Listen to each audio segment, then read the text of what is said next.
নমস্কার বন্ধুরা, বৌদির হোম কিচেনে আবার আপনাদেরকে স্বাগত জানাই। এখানে আমি নিয়ে নিয়েছি সুজি। আমি এখানে 2 কাপ পরিমাণ সুজি নিয়েছি, আর নিয়েছি টক দই। 2 কাপ পরিমাণ সুজি অনুযায়ী আমি হাফ বাটি টক দই নিয়েছি এখানে। এবং এবার ভালো করে আমি সুজির সাথে টক দইটাকে মিক্সড করে নেব। আজকে একটা সুন্দর ব্রেকফাস্ট বলুন বা সন্ধ্যার টিফিনের বলুন, একটা ডিশ তৈরি করতে চলেছি এবং সেটাই আপনাদের সাথে শেয়ার করব এবং চাইবো পুরো রেসিপিটা আপনারা দেখুন। এই দেখুন, আমি সুজির সাথে দইটাকে মিক্সড করে নিয়েছি। এবার অল্প অল্প জল দিয়ে এটাকে আমি মিক্সড করে 10-15 মিনিটের জন্য ঢাকা দিয়ে রাখবো। প্রথমে বেশি জলটা দেব না, অল্প অল্প জল দিয়ে দিয়ে আমি সুজি আর দইটাকে ভালো করে মিক্সড করে নেব। এখানে আমি নর্মাল জলই ইউজ করছি, গরম জল না। নর্মাল জল দিয়ে সুজি আর দইটাকে ভালো করে মিক্সড করে আমি রেখে দেব। এই দেখুন, এবার আমি এটা 10-15 মিনিটের জন্য ঢাকা দিয়ে রাখছি। এবার দেখুন, আমি কড়াইটা বসিয়ে দিয়েছি আর কড়াইয়ে 2 টেবিল চামচের মতো তেল দিয়ে দিচ্ছি আমি এখানে। এবার তেলটা হালকা একটু গরম হলে এর মধ্যে কিছু জিনিস আমি ভেজে নেব, যেটা আপনাদের এক এক করে দেখাচ্ছি। এই দেখুন, প্রথমে দিয়ে দিচ্ছি সাদা সর্ষে। হালকা ভাজবো, এই জন্য গ্যাসের স্টিমটা কম রাখবো যাতে সর্ষেটা লাল হয়ে না যায়, সেদিকে খেয়াল রাখবেন। দিয়ে দিচ্ছি কয়েকটা কারি পাতা, হাত দিয়ে একটু ছিঁড়ে দিচ্ছি কারি পাতাগুলোকে এবং হালকাভাবে একটু ভেজে নিচ্ছি। এবার এর মধ্যে আমি দিচ্ছি অড়হর ডাল। 1 চামচের মতো আমি এখানে অড়হর ডাল ইউজ করেছি, বড় চামচের 1 চামচ। অড়হর ডাল মার্কেটে কিনতেই পাওয়া যায়। এটা হালকা ভাজা হয়ে গেলে আমি এর মধ্যে দিচ্ছি গাজর। আমি গাজরটাকে গ্রেটার দিয়ে কেটে নিয়েছি, এতে পুরো পাতলা পাতলা স্লাইস হয়ে যাবে এবং খুব তাড়াতাড়ি সেই সুজি ব্যাটারের মধ্যে মিশে যাবে। তার জন্য হালকা একটু ভেজে রেখে দেবো, লাল করে ভাজবো না, হালকাভাবে একটু ভেজে আমি এটাকে রেখে দেব। দেখুন, আমার এটা ভাজা হয়ে গেছে। এবার যে আমি সুজির ব্যাটারটা তৈরি করেছি এর মধ্যে একে একে আমি কিছু মশলা অ্যাড করব। তার আগে আপনারা দেখে নিন, এর কিন্তু জলটা পুরো টেনে নিয়েছে এবং খুব সুন্দরভাবে সুজিটা কিন্তু ভিজে গেছে। এবার এর মধ্যে আমি কিছু মশলা অ্যাড করব। তার জন্য প্রথমেই দিয়ে দিচ্ছি পরিমাণ মতো একটু লবণ,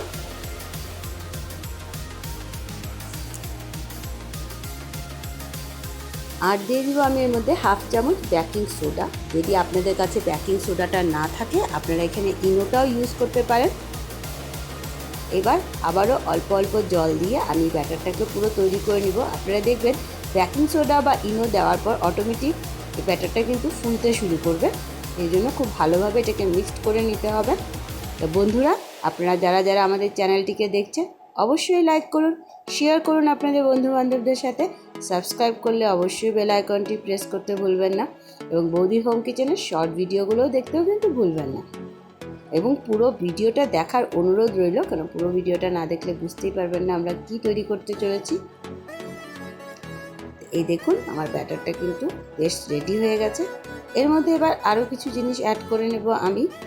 যেমন আমি দিয়ে দিচ্ছি সামান্য একটুখানি চিনি, জাস্ট স্বাদের জন্য। দিয়ে চিনিটাকে আমি ভালো করে মিশিয়ে নিচ্ছি। দেখুন ব্যাটারটা কতটাই ফুলে উঠেছে। এবার আমি যে ভেজেছিলাম মশলাটা সেটা দিয়ে দিচ্ছি। গাজর, অড়হর ডাল, সাদা সর্ষে আর কারি পাতা আমি হালকা একটু ফ্রাই করে নিয়েছিলাম, সেটা এর মধ্যে দিয়ে এবার ভালো করে ব্যাটারটা রেডি করে নেব। আজকে যে রেসিপিটা করছি সেটা হচ্ছে ইডলি। বাড়িতেই আপনারা খুব সহজে এই স্বাদ ভরা ইডলিটা তৈরি করে নিতে পারবেন, ঠিক এই একই প্রসেসে। ভালোভাবে ব্যাটারটাকে রেডি করে নিলাম মিক্স করে। আমার ব্যাটার রেডি। চলুন এবার ইডলির ডাইসে ইডলিগুলো বসানো যাক। এই দেখুন, ইডলির ডাইস নিয়ে নিয়েছি।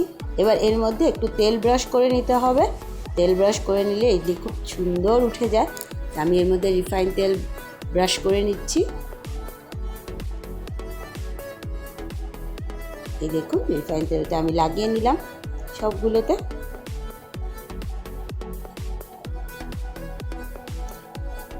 বাড়িতেই খুব সহজেই আপনারা এই ইডলিটা বানিয়ে নিতে পারবেন এবং খেতেও খুবই সুস্বাদু হয়। অবশ্যই আপনারা এটা বাড়িতে বানিয়ে নেবেন।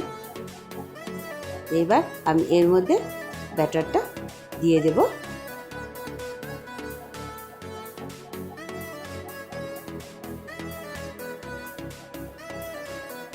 অল্প অল্প করে ব্যাটার সবগুলোতে আমি দিয়ে দিচ্ছি।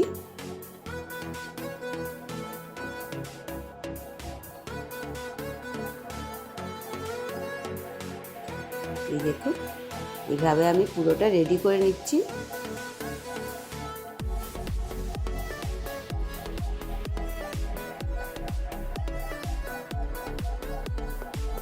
আমার সবগুলোতে আমি ব্যাটার দিয়ে দিলাম। এবার এটার মধ্যেও দিয়ে দিচ্ছি।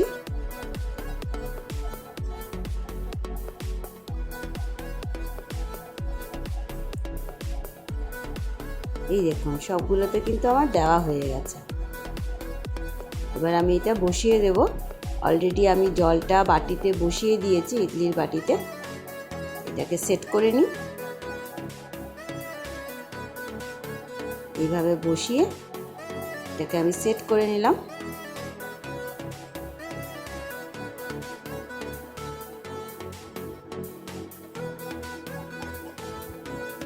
এবার চলুন এটা বসানো যাক। এই দেখুন, জলটা আমি অলরেডি বসিয়ে দিয়েছি এবং মিডিয়াম স্টিমে রেখেছি।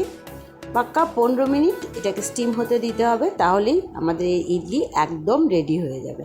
তো চলুন ঢাকাটা লাগিয়ে দিই, আর ঠিক 15 মিনিট পর ঢাকাটা খুলে দেখব।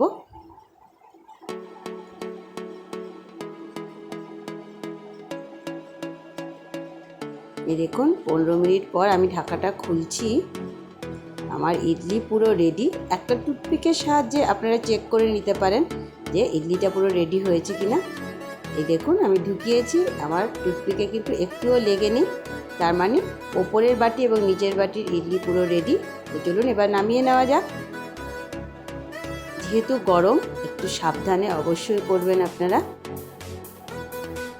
ইডলিটা নামিয়ে নিলাম।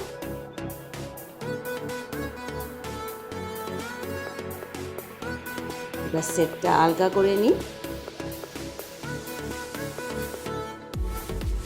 এই দেখুন, আমার দুটো সেটের ইডলি কিন্তু একদম রেডি হয়ে গেছে। এবার একটা ছোট চাকুর সাহায্যে হালকাভাবে খোঁচা মারলেই কিন্তু এটা উঠে যাবে। আপনারা নিজেরাই যখন বাড়িতে বানাবেন নিজেরাই দেখতে পাবেন। এই দেখুন, পুরোটা কিন্তু উঠে গেছে এবং কি সুন্দর হয়েছে। এইভাবে এক এক করে আমি সবগুলো ইডলিকে তুলে নিচ্ছি। একদম সোজা বানানো। অবশ্যই আপনারা এটা বাড়িতে ট্রাই করে নেবেন। অবশ্যই আমাকে কমেন্টে জানাবেন কেমন হয়েছে। এই দেখুন, এক এক করে আমি সবগুলোকে তুলে নিলাম। এই দেখুন, আমার ইডলি একদম রেডি। ইডলির সাথে আমরা আজকে সাম্বার বানিয়েছিলাম। সাম্বারের রেসিপিটা আজকে আপনাদেরকে দেখাতে পারলাম না। নেক্সট ডেতে অবশ্যই সাম্বারের রেসিপিটাও আপনাদেরকে দেখাবো, কেননা ইডলির সাথে তো সাম্বার ছাড়া ভালোই লাগে না। এই দেখুন, সাম্বার ডাল রেডি। অবশ্যই আপনারা এটা বাড়িতে ট্রাই করবেন। অবশ্যই আমাকে কমেন্টে জানাবেন কেমন হলো কেমন না। এবং দেখুন, ইডলিগুলো কিন্তু খুব সুন্দর হয়েছে, ভিতরটা পুরোই ঠাসা এবং হ্যাপি টেস্টি কিন্তু খেতে। সাম্বার ডালের সাথে ইডলি ব্যাস জমে যাবে। আবারও দেখা হবে, ততক্ষণের জন্য ধন্যবাদ।